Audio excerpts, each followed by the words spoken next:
Այսօր սոցիալական ցանցերում, մասնավորապես Facebook-յան հարթակներից մեկում, տարածվել է տեսանյութ Վարդան Ղուկասյանի մոր մասնակցությամբ։ Տեսանյութը ըստ մի շարք գնահատականների ակնհայտորեն օգտագործվել է քաղաքական նպատակներով և վերածվել տեղեկատվական մանիպուլյացիայի գործիքի։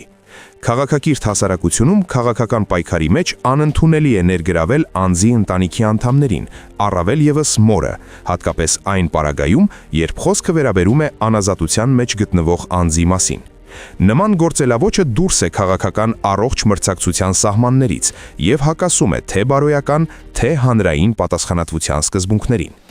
Փորձագետների համոզմամբ նման քայլերը վկայում են այն մասին, որ քաղաքական դաշտում որոշ ուժեր սեփական հստակ օրակարգ չունեն և փորձում են հանրային ուշադրությունը շեղել անձնական և հուզական հարթության վրա կառուցված նյութերով։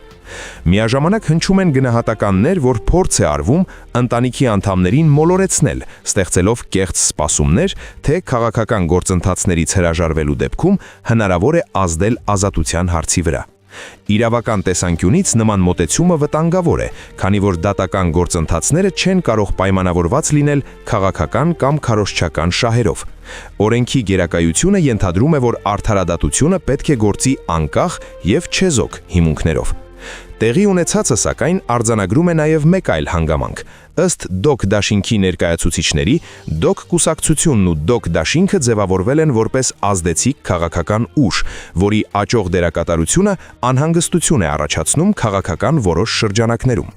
ԴՕԿ դաշինքի նախընտրական շտաբի ղեկավար, փաստաբան Լևոն Բաղդասարյանի հայտարարության համաձայն, առաջիկայում հանրությանը կներկայացվեն քաղաքական, տնտեսական, իրավական և անվտանգության ոլորտների մասնագետներ, որոնք պատրաստ են ստանձնելու պետական կառավարման պատասխանատվությունը և ներկայացնելու իրենց ծրագրային մոտեցումները։ Հայտարարության մեջ ընդգծվում է, որ Հայաստանի ապագան պետք է որոշվի ոչ թե մանիպուլյացիաների, այլ մասնագիտական, կազմակերպված և պատասխանատու կառավարման միջոցով։ Առանցքում, ինչպես նշվում է, պետք է լինի օրենքի գերակայությունը, քաղաքացիների արժանապատվության պաշտպանությունը և պետականության ամրապնդումը։ Հավելենք նաև, որ ԴՕԿ դաշինքի ներկայացուցիչները շնորհակալություն են հայտնել այն լրատվամիջոցներին, որոնք արձագանքել են տարածված տեսանյութին և հնարավորություն տվել ներկայացնելու իրենց դիրքորոշումը։ Այսպիսով, քաղաքական դաշտում ընթացող գործընթացները շարունակվում են, ուղեկցվելով տարբեր գնահատականներով և մեկնաբանություններով։ Հանրային քննարկումները, ինչպես միշտ, լինելու են քաղաքական պայքարի անբաժանելի մասը, սակայն դրանց շրջանակները պետք է մնան օրենքի և բարոյականության սահմաններում։